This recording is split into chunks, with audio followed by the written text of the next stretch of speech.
देखिए आगे चले,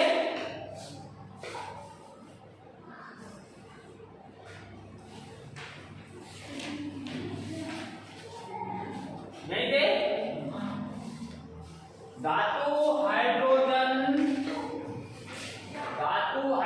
कार्बोनेट और अम्ल की अभिक्रिया, धातु हाइड्रोजन और अम्ल की अभिक्रिया।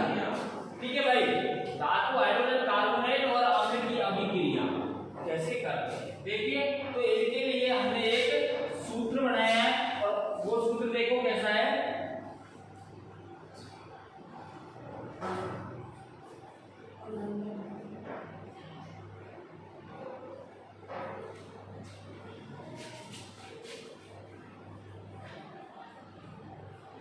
हाँ देखिए सूत्र, धातु हाइड्रोजन कार्बोनेट ले लिया, ठीक है भाई, और हमने क्या ले लिया, दूसरा पदार्थ क्या था हमारे पास में अम्ल, और हम अभिक्रिया करवा रहे धातु हाइड्रोजन कार्बोनेट, है ना। और धातु हाइड्रोजन कार्बोनेट का दूसरा नाम छोड़ दो, बाइकार्बोनेट होता है। क्या होता है भाई? बाइकार्बोनेट। धातु हाइड्रोजन कार्बोनेट को हम बाइकार्बोनेट भी कह सकते हैं। इनकी अभिक्रिया हमें किससे करवानी है मेरे लालो? अम्ल से। किससे करवानी है? अम्ल से। अम्ल से बाइकार्बोनेट की अभिक्रिया करवाने पर हमें क्या प्राप्त होगा? एक तो लवण। क्या प्राप्त होगा? लवण। और साथ के साथ में कार्बन डाइऑक्साइड और जल। ठीक है ना, पहले भी पढ़ी है भाई, धातु कार्बोनेट के साथ में हमने अम्ल की अभिक्रिया करवाई तो वहां हमें लवण, कार्बन डाइऑक्साइड और जल प्राप्त हुआ कि नहीं हुआ?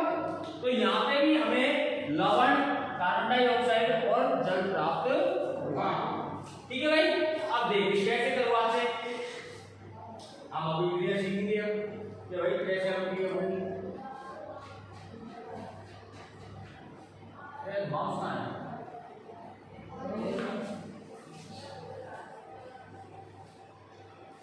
ठीक है भाई, उदाहरण देखिए, एग्जाम्पल लेते हैं भाई। बाइकार्बोनेट की अभिक्रिया हम लोग कैसे कर रहे हैं? एग्जाम्पल देखिए, सोडियम बाइकार्बोनेट, क्या ले लिया भाई? Sodium bicarbonate NaHOCO3। देखिए ये दिया NaHCO3, कार्बोनेट CO3 होता है, हाइड्रोजन H होता है और सोडियम क्या है? N। ठीक है भाई, दे दिया। तो देखिए NaHCO3 इसको बोलते हैं हम सोडियम बाइकार्बोनेट। क्या बोलेंगे मेरे लाल? Sodium bicarbonate. ये ध्यान रखना, यदि ये सूत्र याद है आपको तो ये आपकी संभवतः अभिक्रिया होगी। ठीक है ना, पर जब तक सूत्र याद नहीं है तो यह अभिक्रिया संभवतः नहीं होगी। तो ये तो आपको याद रखने पड़ेंगे। यहाँ पर भी नाम दिए हुए देखो प्रत्येक सूत्र का, या NaHCO3 है ना, तो इसको क्या बोलेंगे? Sodium bicarbonate. अब ये दूसरा क्या है? HCl, ये अम्ल है। कौन सा अम्ल है भाई? हाइड्रोक्लोरिक अम्ल।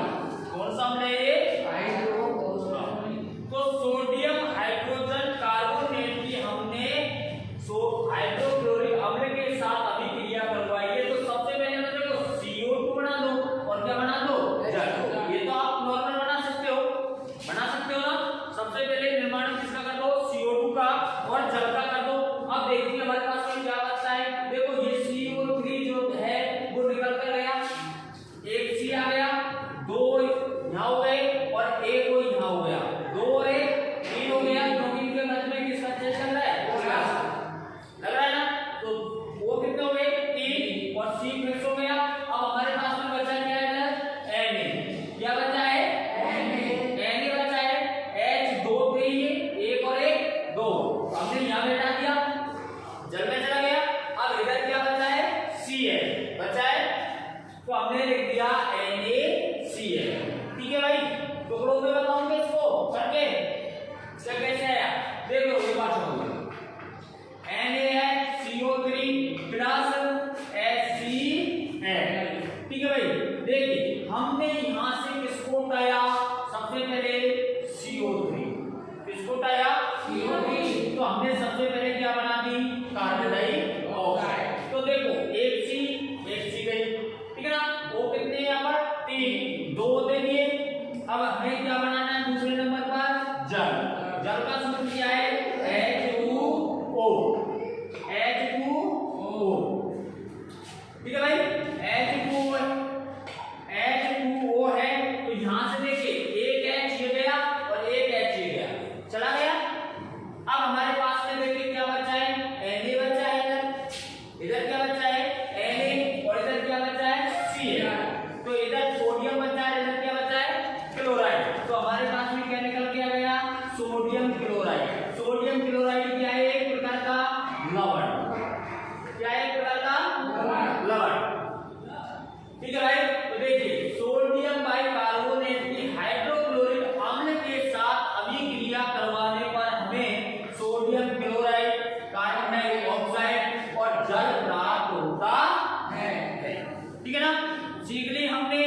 करवा ली ना। आगे चले भाई, यहाँ देखिए क्षार एवं अम्ल की अभिक्रिया। अब तक तो हमने अम्लों की अभिक्रिया धातुओं से करवाई है। अम्लों की अभिक्रिया किनसे करवाई है? धातु से करवाई है। तो हमें कुछ ना कुछ प्राप्त हुआ है। धातु से अम्लों की अभिक्रिया करवाई तो हमें क्या प्राप्त हुआ? लवण और हाइड्रोजन गैस, है ना। कार्बोनेट के साथ करवाइए तो लवण, कार्बन डाइऑक्साइड और जल। और भाई कार्बोनेट के साथ करवाने पर क्या प्राप्त हुआ है?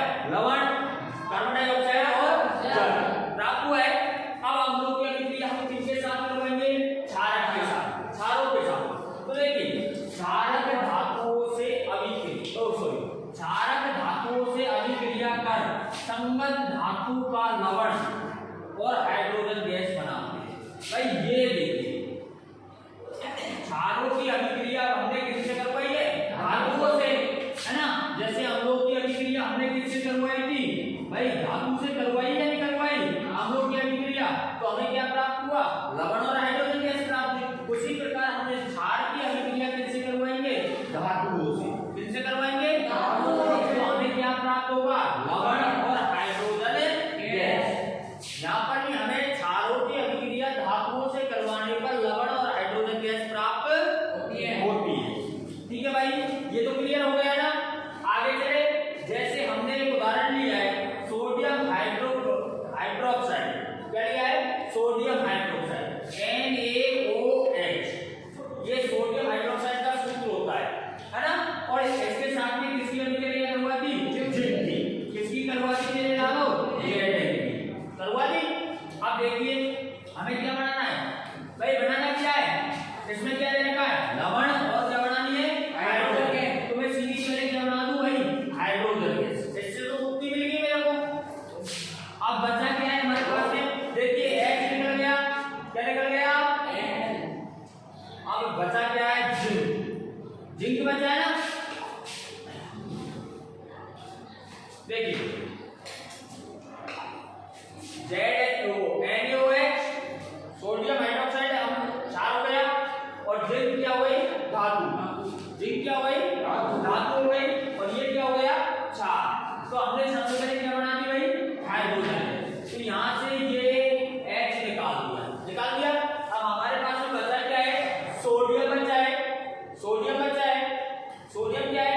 धातु। सोडियम क्या है? धातु। और जिंक ऑक्साइड। और क्या बचा है? Zinc oxide. तो हम इसको बोलेंगे सोडियम जिंके। क्या बोलेंगे इसको? सोडियम जिंके। तो हमें क्या पता हुआ? भाई क्षारों की अभिक्रिया हमने यहाँ सोडियम हाइड्रोक्साइड क्षार की अभिक्रिया किसके साथ करवाई है? जिंक। तो क्वेश्चन बनता है सोडियम हाइड्रोक्साइड क्षारक की अभिक्रिया जिंक के साथ करवाने पर हमें क्या प्राप्त होता है? तो भाई हमें क्या प्राप्त होगा? भाई क्या प्राप्त होगा? सोडियम जिंके। क्या प्राप्त होगा? सोडियम जिंके। और क्या प्राप्त होगा? Hydrogen gas. तो हमने अभिक्रिया करवाई तो अभिक्रिया में प्राप्त हुआ सोडियम जिंके। और क्या प्राप्त हुई? हाइड्रोजन हुई। ये क्लियर हो गया? समझ में आ गया कि कैसे आई है? ठीक है, चले आगे। देखिए सोडियम हाइड्रोक्साइड एल्युमिनियम के साथ अभिक्रिया करके सोडियम एल्युमिनेट और हाइड्रोजन गैस प्रदान करता है। भाई आप अभिक्रिया किसकी करवा रहे हैं? हम सोडियम हाइड्रोक्साइड। सोडियम हाइड्रोक्साइड क्या है? क्षार। क्या है? क्षार है। सोडियम हाइड्रोक्साइड क्या है? क्षार है ना। और एल्युमिनियम क्या है मेरे नालो? धातु, है ना। तो वही आ गई भाई। हमने किसकी अभिक्रिया किसके साथ में करवाई? क्षार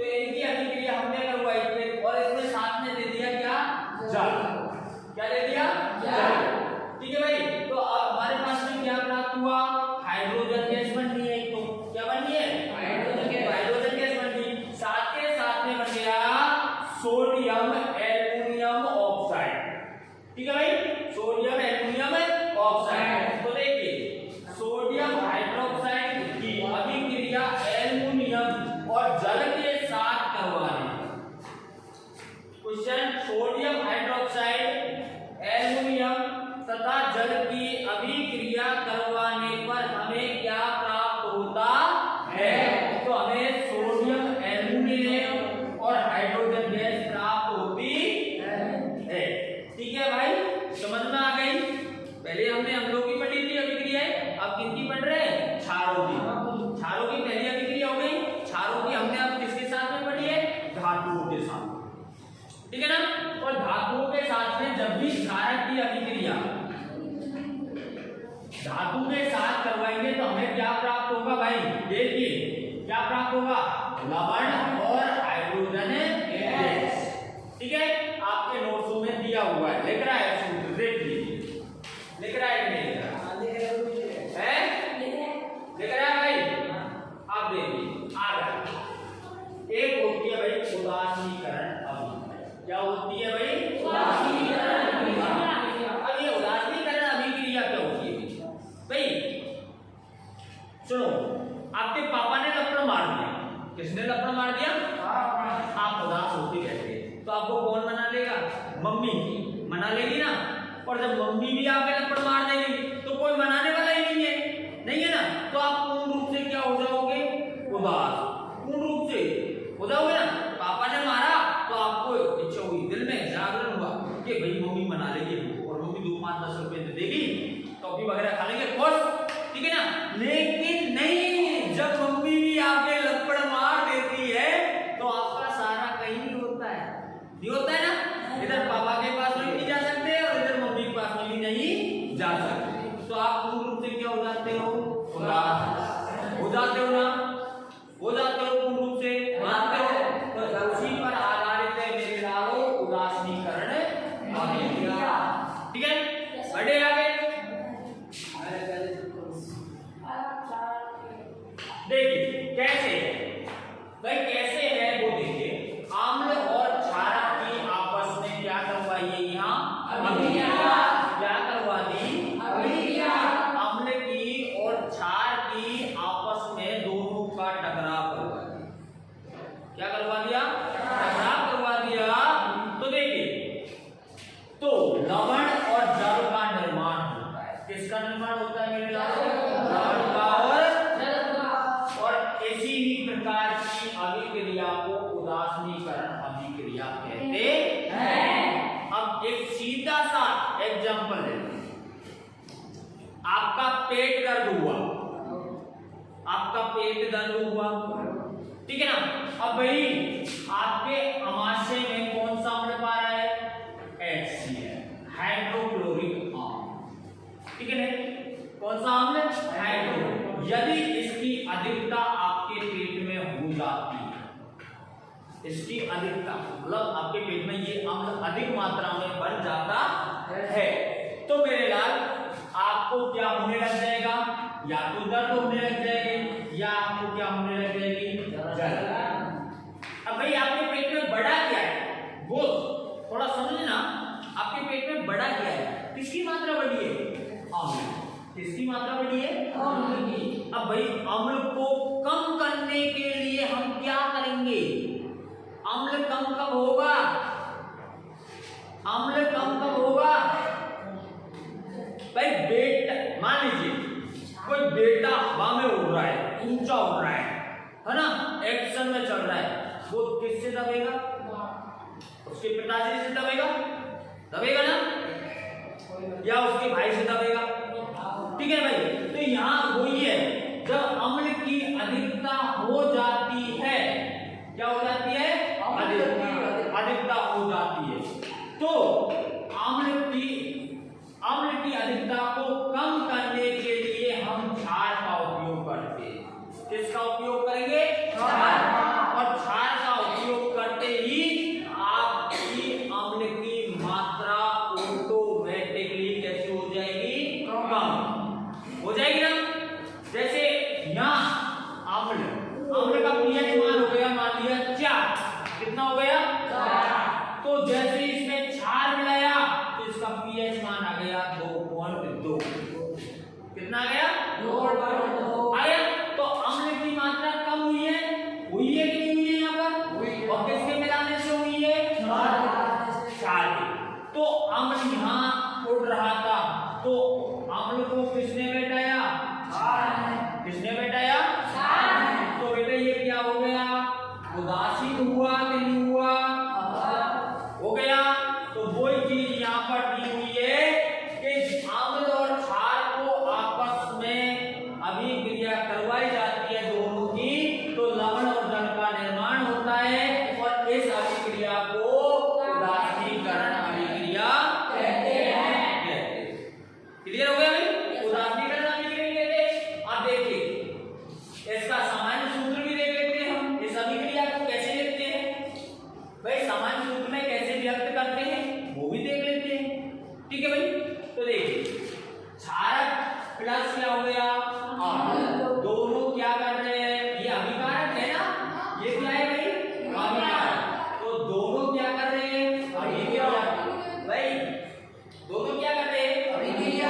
ठीक है भाई, अब क्या बचा है हमारे पास में Na, इधर कितना गया, एक गया, चलो इसको भेज दो, उसको 3 ऐसे कैसे रहने दो, ठीक है ना, इसको भेज दिया। अब क्या बचा है, Na इधर बचा है और NO3 इधर बचा है, बचा है कि बचा, तो Na NO3 लिख दिया, तो ये सब किसका सूत्र हो गया, सोडियम नाइट्रेट। और एक और ध्यान रखना, NO3 को हम क्या बोलते हैं, नाइट्रेट, क्या बोलते हैं, नाइट्रेट।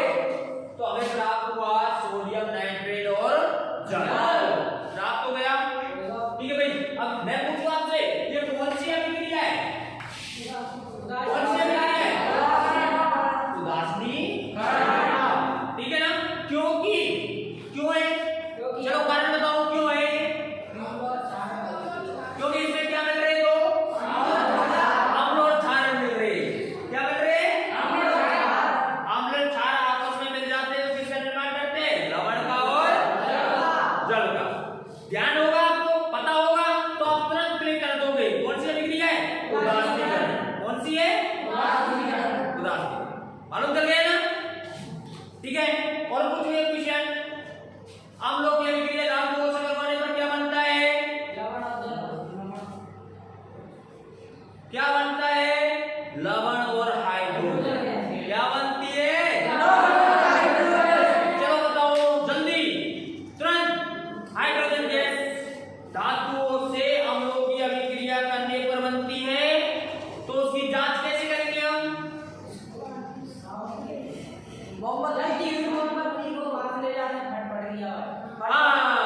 उस गैस के पास में क्या ले जाएंगे, जलती हुई मोमबत्ती ले जाएंगे, और मोमबत्ती में से कैसी आवाज आएगी, फट की आवाज आएगी, और मोमबत्ती शायद बुझ जाएगी, तो पता लग जाएगा ना भाई कौन सी गैस बन रही है, अब भाई चले आगे और चले, एक एग्जांपल और दे दिया भाई साहब ने, देखिए इसको भी देख लेते हैं, सोडियम हाइड्रोक्साइड और सल्फ्यूरिक अम्ल, सोडियम हाइड्रोक्साइड की अभिक्रिया आप किसके साथ में करवा रहे हैं, सल्फ्यूरिक अम्ल के साथ में, तो क्या बन रहा है, सोडियम सल्फेट और जल, देख लेते हैं भाई, Na हुआ है, सोडियम हाइड्रोक्साइड, H2SO4, सल्फ्यूरिक अम्ल, ठीक है भाई। सल्फ्यूरिक अम्ल को अम्लराज भी कहते हैं, अम्लों का राजा, सल्फ्यूरिक अम्ल को अम्लों का राजा भी कहते हैं, ठीक है भाई। भेज दो, H को भेज दो, भेज दिया भाई H, अब क्या भेजना है हमें, O भेज दिया, अब क्या बचा है यार, Na, और इधर क्या बचा है, SO, तो आ गया हमारे पास में सोडियम सल्फेट और जल, बढ़ गए ना। और भाई ये बताओ, ये लवण और जल क्यों बने, क्योंकि अम्ल और क्षार अभिक्रिया कर रहे हैं, ठीक है ना, ध्यान, ये तो क्वेश्चन होते हैं, यही तो क्वेश्चन होते हैं, होते क्या है, भाई ध्यान यही रखना है, यदि ये ध्यान रखोगे तो बस यही तो क्वेश्चन होते हैं।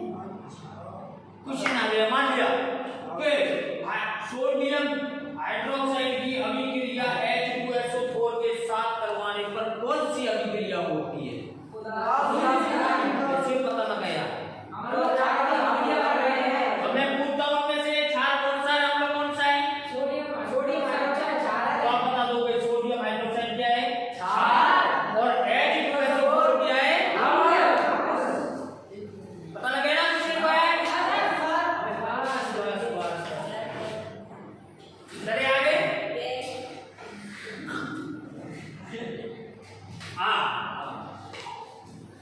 ठीक है भाई, बात देखिए, धातु ऑक्साइड का अम्लों के साथ अभिक्रिया, अब भाई हम धातु ये तो पढ़ लिए थे, नहीं पढ़ा, धातु ऑक्साइड की अभिक्रिया अम्लों के साथ, किसके साथ करवा रहे,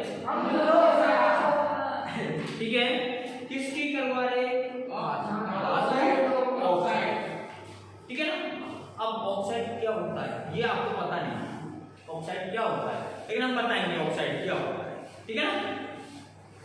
ऑक्साइड क्या होता है ये मैं बताऊंगा आपको, ऑक्साइड क्या, हाँ मैं बता दूंगा आपको ऑक्साइड क्या होता है,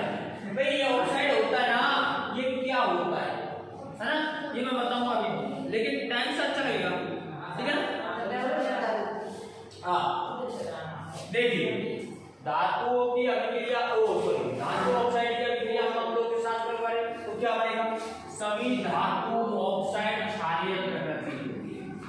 ध्यान रखना, ये इम्पोर्टेंट क्वेश्चन है बहुत। और सब पेपर क्या सकता है? नहीं, पेपर की तो नहीं कह सकता, लेकिन क्वेश्चन माइंड लिए अच्छा क्वेश्चन है। अच्छा क्वेश्चन इसलिए है कि भाई धातु ऑक्साइडों की प्रकृति कैसी होगी। चलो मान लिया बोर्ड में आ गया क्वेश्चन, मान लिया बोर्ड में आ गया क्वेश्चन कि धातु ऑक्साइडों की प्रकृति बताइए। मान लिया कि धातु ऑक्साइडों की प्रकृति बताइए, तो कैसी होती है मेरे नाम?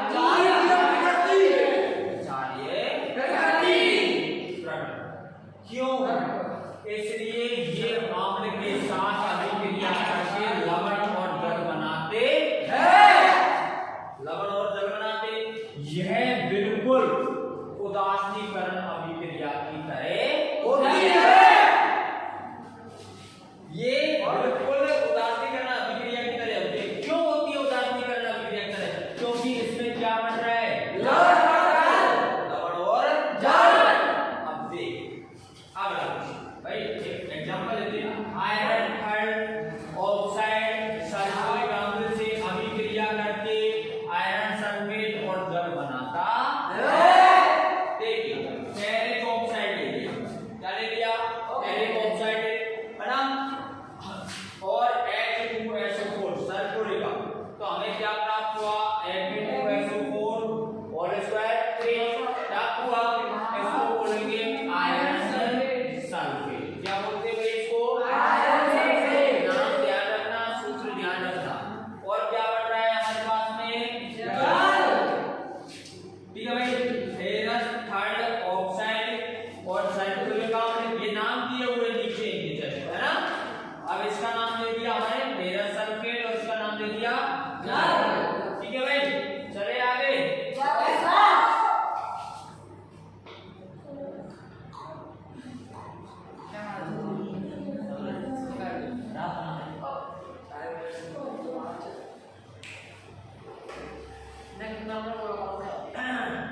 मुझे ना करना बोलता जब पढ़ेगा बढ़िया मन लगता है। देखिए सेकंड एग्जांपल, कॉपर ऑक्साइड और हाइड्रोक्लोरिक अम्ल की अभिक्रिया आपस में करवाई जा रही है। किस किस की? कॉपर ऑक्साइड और हाइड्रोक्लोरिक अम्ल। तो देखिए क्या होता है, कॉपर ऑक्साइड की अभिक्रिया जब हाइड्रोक्लोरिक अम्ल के साथ करवाते हैं तो ये तो निश्चित है क्या बन रहा है? जल। अब भाई ये देखिए भाई, ये जल ही क्यों बन रहा है? इसका कोई छाट और नहीं हुआ है, धातु दी हुई है। क्या दी हुई है? धातु। लेकिन ये भाई लवण और जल ही क्यों बना रहे हैं? क्योंकि धातु कैसी है? ऑक्साइड। कैसी प्रकृति है? ऑक्साइड। धातु ऑक्साइड है, वो क्या है? धातु ऑक्साइड। और धातु ऑक्साइड की अभिक्रिया हम लोग के साथ करवाने पर क्या बनता है? लवण और जल। तो ध्यान नहीं है आपका, शायद आपका ध्यान नहीं है। ये ध्यान, ये जो क्वेश्चन होते क्या है? क्वेश्चन यही होते हैं। अरे मेरे लालो यही तो होते हैं। हाँ, तो देखिए जब भी कॉपर ऑक्साइड की अभिक्रिया हाइड्रोक्लोरिक अम्ल के साथ करवाएंगे तो हमें कॉपर क्लोराइड और जल प्राप्त होता है। ठीक है भाई, आगे देखिए कैल्शियम ऑक्साइड हाइड्रोक्लोरिक अम्ल से अभिक्रिया। कौन?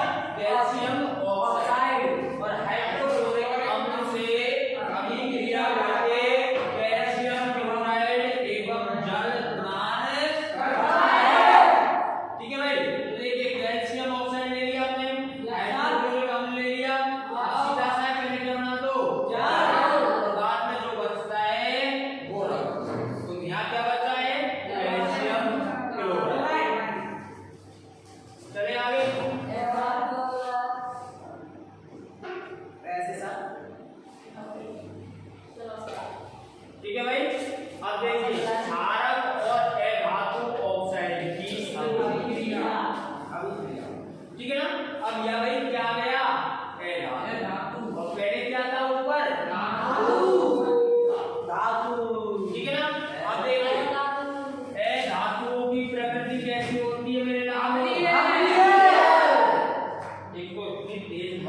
कोई कंपटीशन चल रहा है क्या आपका बोर्ड का?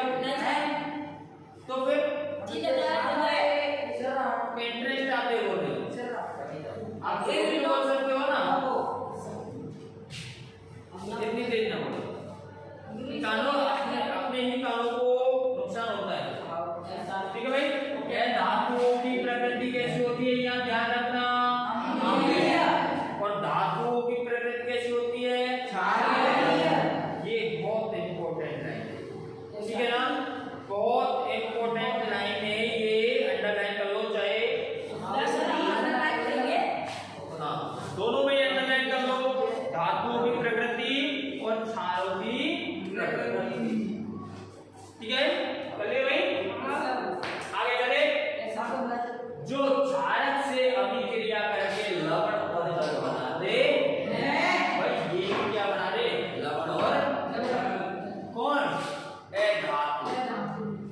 धातु ऑक्साइड क्षारक के साथ अभिक्रिया करके क्या बना दे, लवण और जल। और ये भी अभिक्रिया कैसी होगी, उदासीनीकरण अभिक्रिया, ठीक है भाई। देखिए इसका सामान्य सूत्र दिया हुआ है हमें, क्षारक धात्विक ऑक्साइड लवण और जल। धात्विक तो सब बोलते हैं भाई, किसे बोलते हैं, धात्विक किसे बोलेंगे, और धात्विक किसे बोलेंगे, धात्विक किसे बोलेंगे, धातु, ध्यान रखना, ठीक है ना। धात्विक बोलेंगे धातु को, और धात्विक बोलेंगे धातु, ठीक है भाई। तो देखो एक एग्जांपल लेते हैं, सोडियम हाइड्रोक्साइड और कार्बन डाइऑक्साइड से अभिक्रिया करके सोडियम कार्बोनेट और जल बनाता है। तो भाई देखिए यहाँ कार्बन डाइऑक्साइड क्या है, कार्बन डाइऑक्साइड क्या है भाई, ये तो मान लिया क्षार है, ये तो क्या है क्षार, कार्बन डाइऑक्साइड क्या है, धातु, क्या है धातु, कोई धातु है क्या कार्बन डाइऑक्साइड, नहीं है ना, क्या मान लिया हमने, ठीक है भाई। तो यहाँ NaOH प्लस CO2 इनकी अभिक्रिया करवाई, तो सबसे पहले क्या बना दिया, जल, और बचा क्या हमारे पास में, Na बचा है और CO2 बचा है, तो यहाँ मिला के क्या बना दिया, सोडियम कार्बोनेट, क्या बन गया, सोडियम कार्बोनेट। देख लीजिए सोडियम हाइड्रोक्साइड और कार्बन डाइऑक्साइड मिलकर सोडियम कार्बोनेट और जल का निर्माण कर रहे हैं, ठीक है भाई। अब देखो लवण आ जाता है, अभी लवण तो हमने पढ़े थे ना, अभिक्रियाओं में आए थे बेटा, लवण आए थे ना, हाँ। अब आगे देखिए लवण पढ़िए, लवण किसे कहते हैं, लवण अम्ल और क्षारक के उदासीनीकरण अभिक्रिया का आयोजन होता है, ठीक है भाई। लवण सीधी सी भाषा में उसे कह दो जिसका pH मान कितना होता है, 7, या कह दो वह पदार्थ जो सीधा उदासीन होता है क्या कहलाता है, लवण, क्या कहलाता है, लवण। तो देखिए यहाँ अम्ल और क्षारक दोनों अभिक्रिया करेंगे, तो मैंने अभी बताया था जब दोनों की अभिक्रिया करते हैं तो पदार्थ को कैसा बना देते हैं, उदासीन, कैसा बना देते हैं, उदासीन बना दे। तो देखो इसमें भी है, जब अम्ल और क्षारक के उदासीनीकरण दोनों अभिक्रिया करेंगे तो कैसा बन जाएगा, उदासीन बन जाएगा, और इस अभिक्रिया को आयनिक उत्पाद कहते हैं, ठीक है।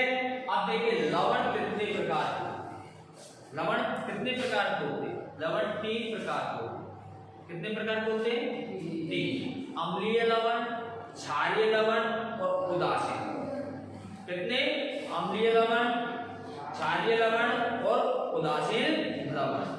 तो देखिए सबसे पहले देखते हैं हम अम्लीय लवण, ठीक है भाई।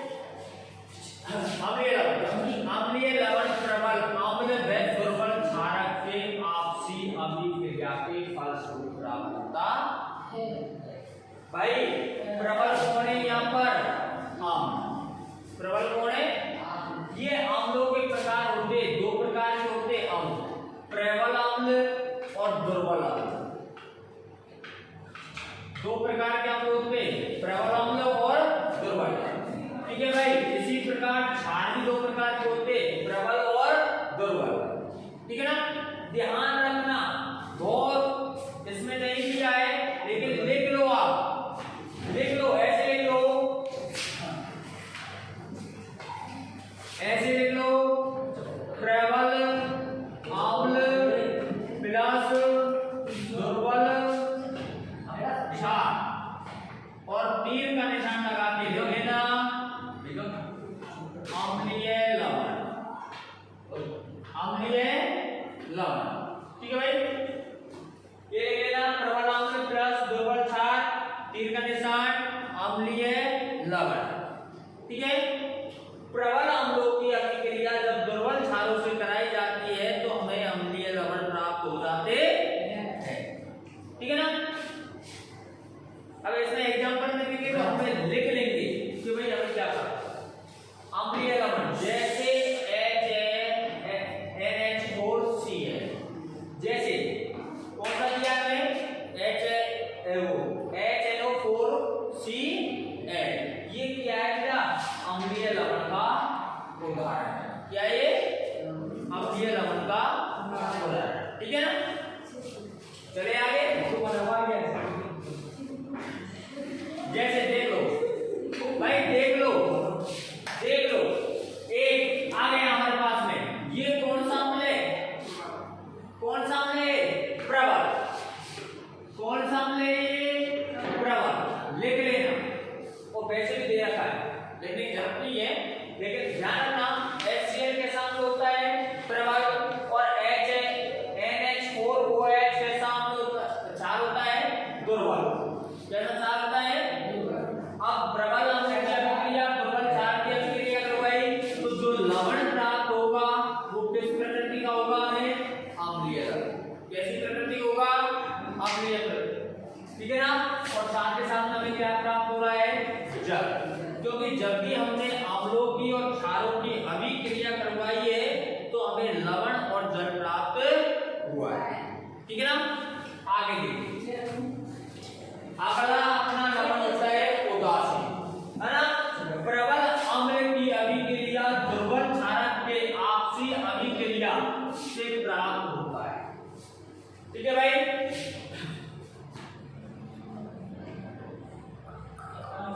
प्रबल अम्ल की अभिक्रिया में किससे करवाई है, दुर्बल क्षार से, तो हमें क्या प्राप्त हुआ है, उदासीन लवण।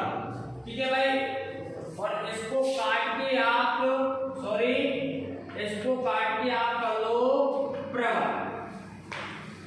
ये दुर्बल लिख रहा है ना, इसको काट के आप करो प्रबल करो।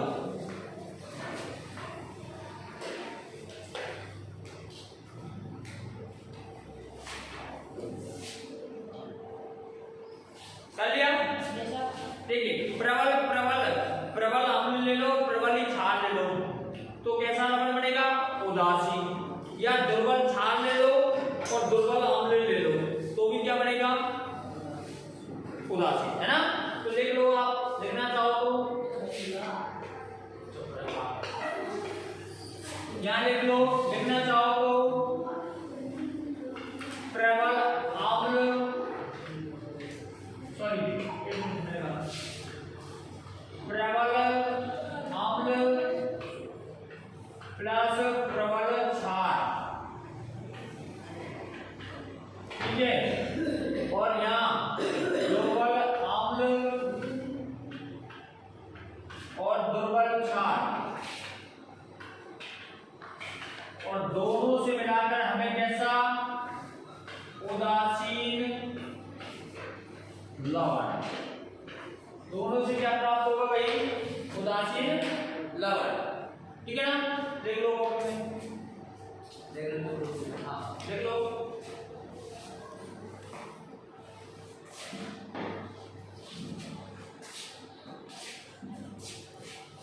ठीक है भाई, तो देखिए,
एक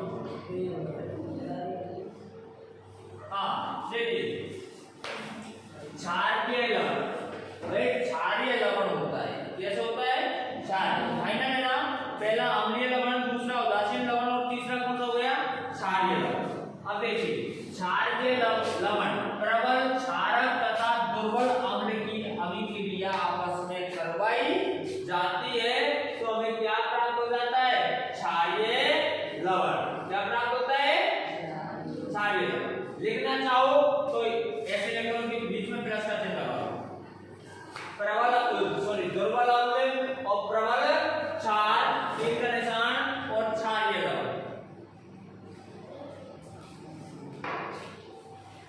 ऐसा समझ में आएगा कि इसको मतलब है यहाँ लिखना ही पड़ेगा भाई, ऐसे नहीं जो चीज लिखा नहीं बोल रहा हूँ तो लिखो, इसमें जो लगा लेगा फिर बाहर में कंफ्यूज होगा कि क्यों लगाया मैंने, लफड़ा हो